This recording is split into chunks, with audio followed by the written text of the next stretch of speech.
As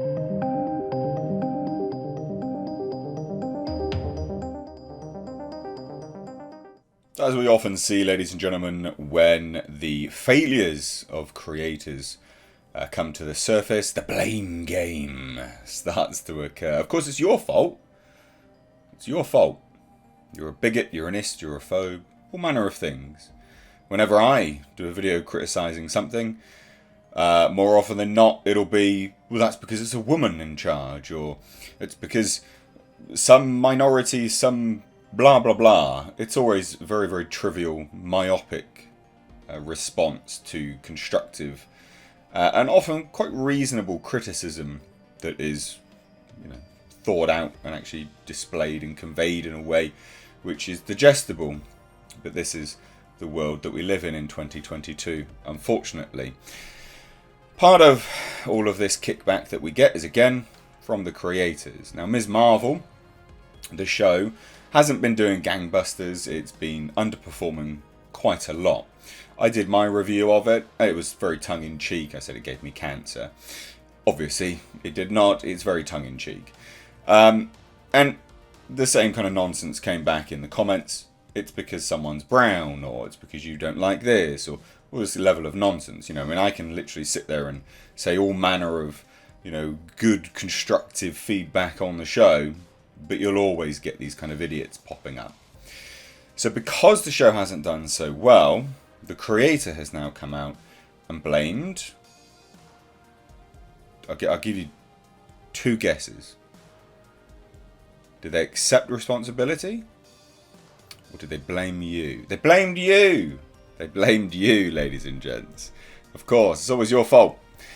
So Ms. Marvel co-creator Sana Amant claims critics of Disney Plus series feel their identities are being threatened. That's right. Yes. It's almost sad at this point, isn't it? So according to Sana Amant, the Marvel producer, perhaps best known as one of the co-creators of Kamala Khan, criticism of the character's live-action Disney Plus debut stems not from a rejection of the series' quality, because it couldn't possibly be that, ladies and gents, but rather a widespread feeling among said critics that their identities are being threatened.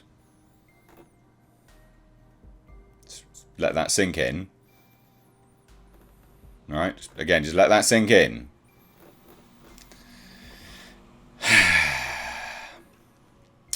So their mainstream media outlets have been more than happy to point to the series' near-perfect Rotten Tomatoes score as evidence that the series is the pinnacle of Marvel Productions. Their claims are disingenuous at best, given the fact that the vast majority of the 249 reviews currently posted for the series, though the site curiously only allows users to see 5 total of these positive reviews, only provided feedback on Ms. Marvel's first 2 episodes. And not only that, we had the viewing figures from Samba TV, and it was one of the lowest, I think it perhaps was the lowest, but I don't want to misquote anything.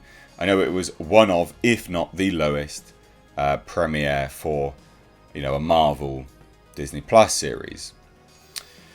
So even by the media's own standards, a number of noted outlets have asserted that the series' novelty has waned in later episodes, giving way to a disjointed and awkward drama, more focused on quickly ticking off representation of Kamala's superficial qualities than providing a coherent superhero story. And this is obviously in reference to her, Islamic belief system and things like that. There are elements of that and the sort of backstory behind it and all of these kind of things. And I think what's comical about this as well is when a Western Muslim essentially says, identities are being threatened. I mean, go out to Saudi Arabia and this and half the things that this individual wears would not be allowed. This superhero stuff, it would not be allowed.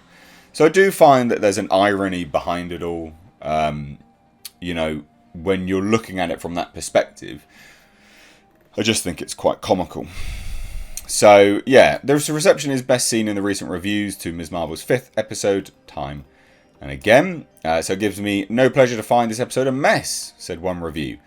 But with the resolution of Aisha's story leaving us still wildly unsure of Kamala's altered MCU power set, and the clandestine and the DODC not fully developed as villains throughout the show, episode 5 just wasn't as thrilling for me as it attempted to be, wrote Kristen Howard in her review of the episode for Den of Geek, a quite notorious shilly website.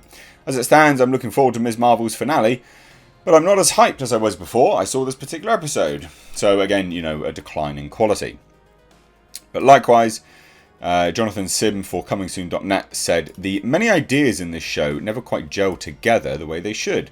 This may be due to how the tragic real-life event of Partition is juxtaposed with sequences of superpowers so heavy in CGI that everything feels artificial. This episode illustrates how the whole series needed more breathing time because it has not capitalised on a solid start. Everything is leading to what may be another rushed MCU finale, and all audiences can do is hope Ms. Marvel can somehow bounce back from what little audience there is. Even for all the praise he offered, the episode, Vulture's Siddhant Adlakha, I think, was forced to admit, even once the bombast is dispensed with, the episode lulls remain palpable and awkward. An episode filled with meaning ends on a meaningless, tensionless shot of an explosion. It almost seems accidental. It's an oddity for a show otherwise so well put together.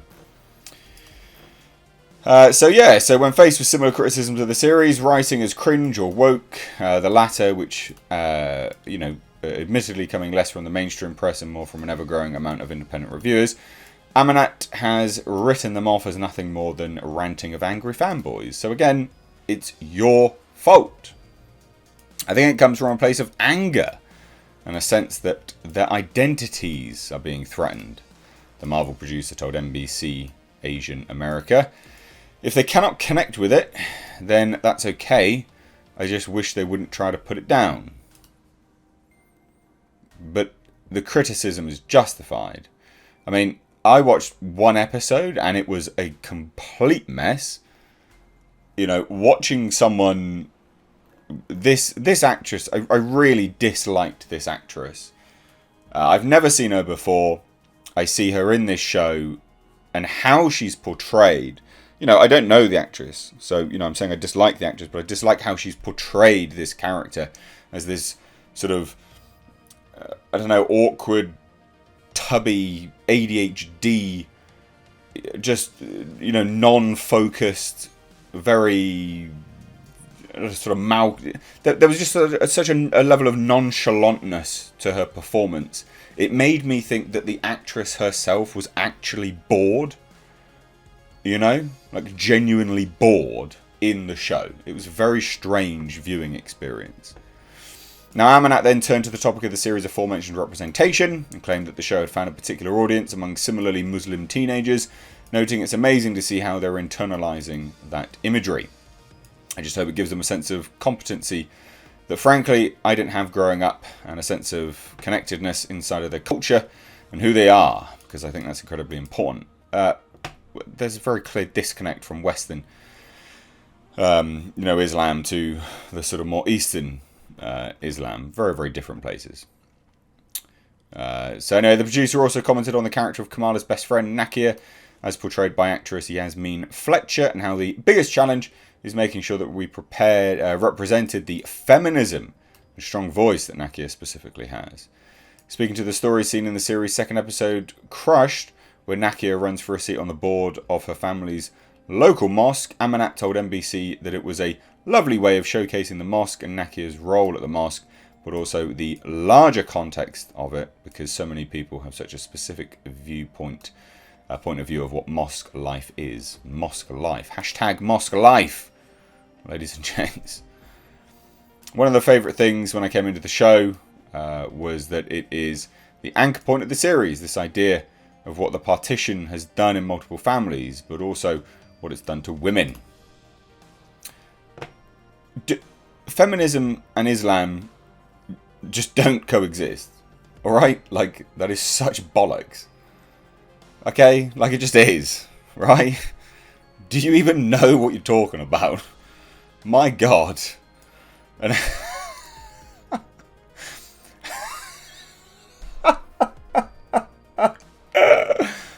Oh my Jesus. And how often women are forgotten in stories of trauma, but also in the big story and a big historical events.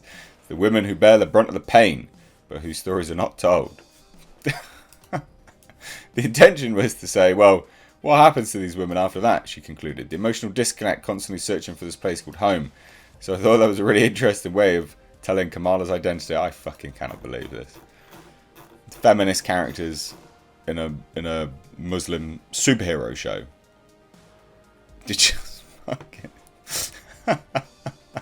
Also, ladies and gentlemen, consider checking out my Teespring store. Supporting the channel via this way does go a long way. But also, not only that, you do get to wear some awesome merch. These are one-of-a-kind designs designed for me by my graphic designer. We, of course, have our Clown World line, which is in mugs, hoodies, t-shirts. We've got Space Jeebus.